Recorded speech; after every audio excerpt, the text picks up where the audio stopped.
how to find draft videos on YouTube.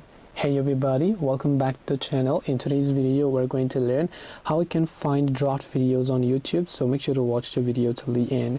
Now if you're using mobile, you can find the draft videos using the YouTube Studio app if it is uploaded inside your channel, and if it is inside your computer, then you can go to studio.youtube.com instead.